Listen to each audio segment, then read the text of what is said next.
রাজনৈতিক নেতা নয়, সরকারি কোনো উচ্চপদস্থ কর্মকর্তাও নয়।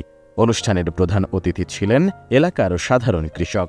বাংলাদেশের প্রেক্ষাপটে যা হয়তো কেবল গল্প বা উপন্যাসেই শোনার মতো বিষয়, কিন্তু এবার সেটিই বাস্তবে ঘটল গাজীপুর সদর সংসদীয় আসন গাজীপুর ২-এর মানুষের সামনে।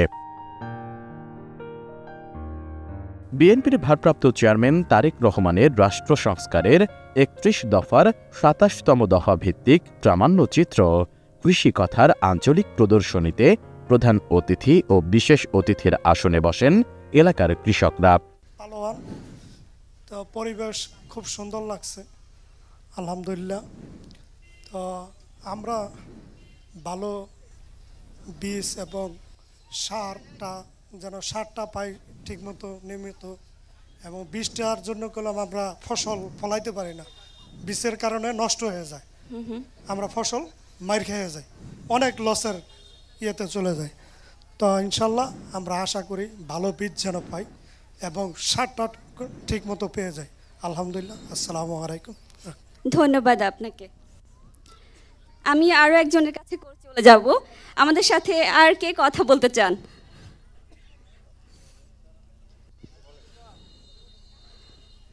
ধন্যবাদ। আপনার নামটি বলবেন প্লিজ।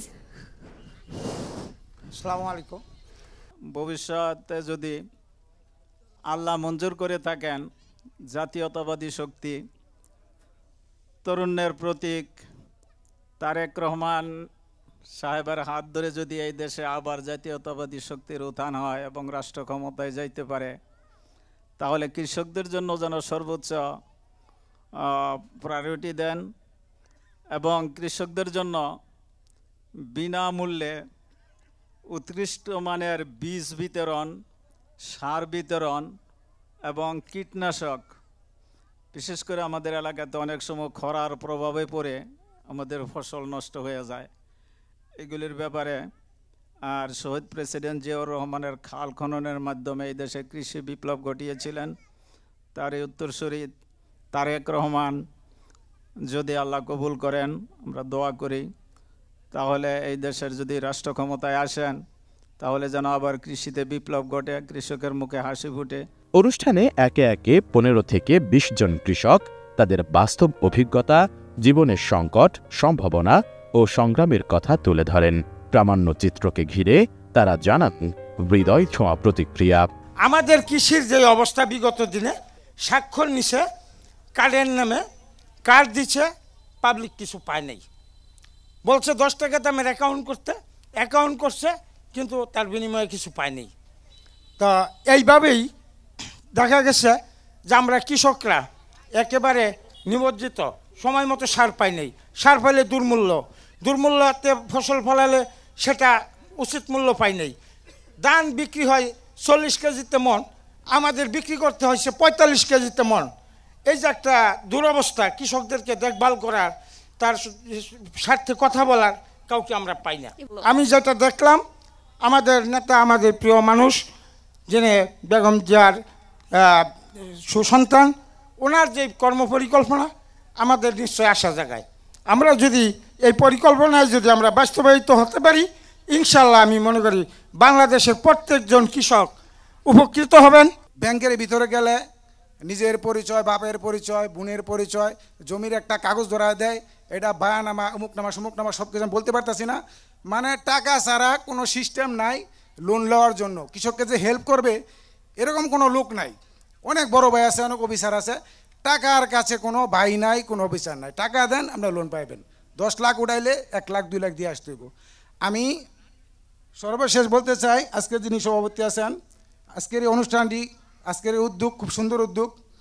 আমি হাসান আল আরিফ ভাইকে অনুরোধ করে বলতে চাই, যদি কোনো ওয়ে থাকে এই বিষয়ে আপনি একটু ভেবে দেখবেন এবং চেষ্টা করবেন। প্রামাণ্যচিত্রে ফুটে উঠেছে কৃষকের জীবনের কঠিন বাস্তবতা, চ্যালেঞ্জ, সম্ভাবনা এবং রাষ্ট্রীয় অবহেলার ছবি তুলে ধরা হয়েছে।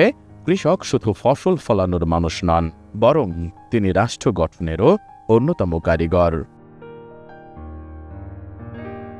এই প্রামাণ্যচিত্রটি নির্মাণ করেছেন অস্ট্রেলিয়া বিএনপির সাবেক সাংগঠনিক সম্পাদক engineer Habibur Rahman.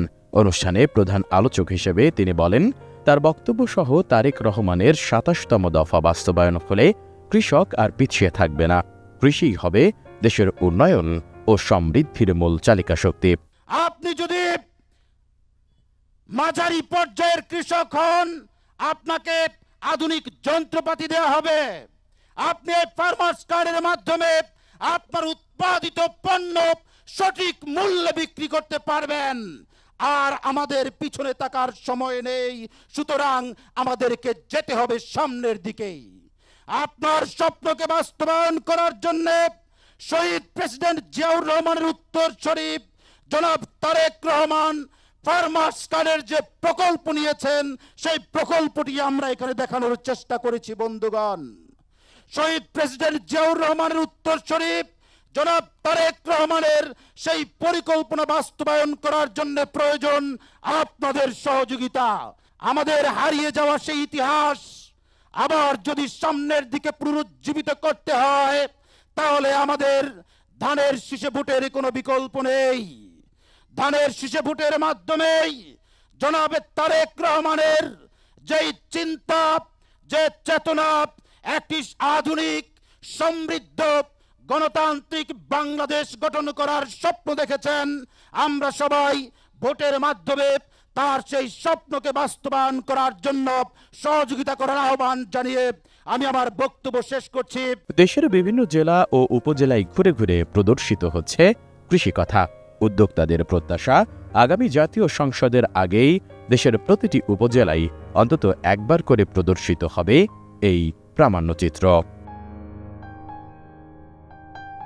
S I Raj, ATN news.